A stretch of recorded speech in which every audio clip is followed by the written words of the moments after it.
Assalamualaikum viewers, I hope you all will be fine, safe and healthy. I am Kurutul Lain and today parents मैं discuss करूँगी कि आप अपने बच्चों को अच्छे बच्चे किस तरह बना सकते हैं, उनकी ग्रूमिंग किस तरह कर सकते हैं और इसमें आपके घरों के एनवायरनमेंट का कितना % रोल है और आपकी पेरेंटिंग का कितने % रोल है।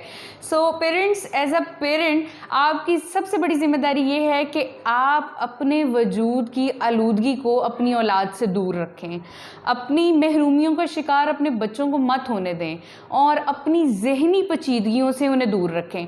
सो पेरेंट्स, मुझे ऐसा लगता है कि वालिदैन खुद तो चेंज होना नहीं चाहते, अपना लाइफस्टाइल चेंज नहीं करना चाहते। वो चाहते हैं कि हम जिस पैरामीटर पे ज़िंदगी गुजार रहे हैं हम ऐसी ज़िंदगी गुजारते रहें, लेकिन अपने बच्चों से एक्सपेक्टेशंस रखते हैं कि वो एक बहुत अच्छे वेल मैनर्ड बन जाएं। पेरेंटिंग का मतलब ये नहीं कि उन टेक्निक्स को डिस्कस किया जा सके जिनके ज़रिए आप बच्चों को सीधा कर सकते हैं, बल्कि पेरेंटिंग का मतलब तो वो क्वालिटीज़ पैदा करना है जिनसे आपके बच्चों की सही तरबियत हो सके।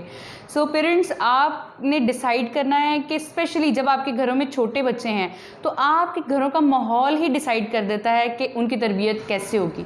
माहौल से मुराद वैल्यू सिस्टम है, यानी आपके घर में किस चीज़ को अच्छा समझा जाता है और किस चीज़ को बुरा समझा जाता है। आपके यहाँ बुराई, अच्छाई, इज़्ज़त का मयार क्या है, इसे आप कहेंगे वैल्यू सिस्टम। दूसरी बात, आपके घरों के जो बड़े हैं, दादा दादी, और अगर जॉइंट फैमिली सिस्टम है तो फुप्पो, ताया, चाचा वगैरह, ये बहुत ज़रूरी है कि इनके आपस के रिलेशनशिप्स कैसे हैं।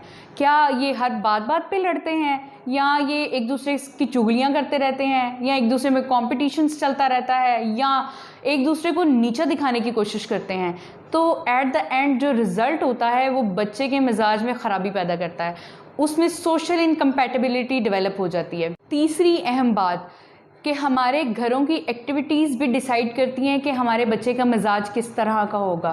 फ़र्ज़ करें कि घर में गुफ्तगू किस टॉपिक पे हो रही है, क्या वो मज़हबी गुफ्तगू हो रही है, इल्मी गुफ्तगू हो रही है, क्या फ़जर के वक्त सब घर वाले उठकर नमाज़ पढ़ने के लिए जाते हैं, क्या फ़जर के टाइम किसी कमरे से तिलावत की आवाज़ उस बच्चे के कानों में पड़ रही है। घरों में आलमी मामला डिस्कस हो रहे हैं, इल्मी मामला डिस्कस होते हैं, किताबों पर तबसरे होते हैं, तो इन सब चीज़ों का बच्चे पे बहुत अच्छा इम्पैक्ट पड़ता है, वो सीखता है आपसे। पेरेंट्स, एक चीज़ जो मैं आपको डायरेक्टली पॉइंट आउट करना चाहती हूँ वो ये है कि अगर आपके घर की मेन दीवार पे, मरकज़ी दीवार पे अगर टीवी लगा हुआ है तो यहाँ से घर की तबाही शुरू हो जाती है। यानी अगर आपके घर की मेन एक्टिविटी टीवी देखना है, सब आते हैं और टीवी को ऑन करना पहला अपना फरीज़ा समझते हैं और सब बैठकर यूँ उसके साथ स्टिक होकर देखते हैं, तो फिर यहाँ से जो खामियाजा आपको भुगतना पड़ता है उसका नतीजा रिश्तों में कमज़ोरी होती है, फिर एक दूसरे पर एतबार उठ जाता है और बच्चा सबसे ज़्यादा इफ़ेक्टेड होता है। मैं ये बिल्कुल नहीं कहती कि टीवी देखना ही छोड़ दें, टीवी ज़रूर देखें, लेकिन ये एक गाइडेड एक्टिविटी होनी चाहिए। इसको पूरे इत्मीनान के साथ देखें, अपने बच्चों से डिसाइड करें कि आज हम फ़लाँ प्रोग्राम देखेंगे और वह सब इंटरेस्टिंग वे में बैठ के देखें। यूँ हर वक्त स्क्रीन के साथ चिमटे रहना, स्टिक होके बैठे रहना, और इसकी सबसे खौफनाक शक्ल है कि हर वक्त बच्चों का और पेरेंट्स का मोबाइल यूज़ करते रहना।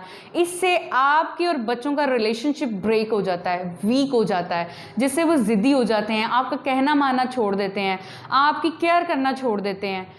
मेरा ख्याल है कि घर की जहाँ नुमायाँ और मरकज़ी दीवार पे आपने टीवी लगाया हुआ है वहाँ एक ऐसी कबर्ड बनाए जहाँ पे किताबें पड़ी हों, और जो बच्चे हैं वो अपने बड़ों को किताबें पढ़ता हुआ देखेंगे, तो बच्चों का जितना जितना ताल्लुक़ किताब के साथ होगा उनका उतना ताल्लुक़ इंसानियत के साथ होगा। एंड पेरेंट्स, अगर मैं आपको इस लेक्चर की समरी बताऊं तो मैं ये कहना चाहूँगी कि जो वालिदैन अपने बच्चों की तरबियत अच्छी करना चाहते हैं तो मेरी उनसे रिक्वेस्ट है कि वो तरबियत का अमल अपनी ज़ात से शुरू करें। एक बात जो हम बार बार सुनते आए हैं कि बच्चा हमारे कहने को, जो हम बात कहते हैं उसको इतना फॉलो नहीं करता जो हम उसे करके दिखाते हैं।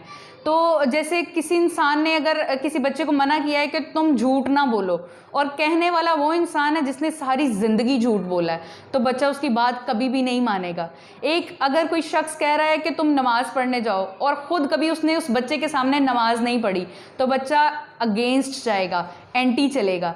तो एट द एंड पेरेंट्स, बच्चों की तरबियत में बुनियादी बात अपनी तरबियत है। सो मेरी वीडियो को लाइक कीजिएगा, कमेंट एंड शेयर कीजिएगा। Thank you so much. अल्लाह हाफिज़।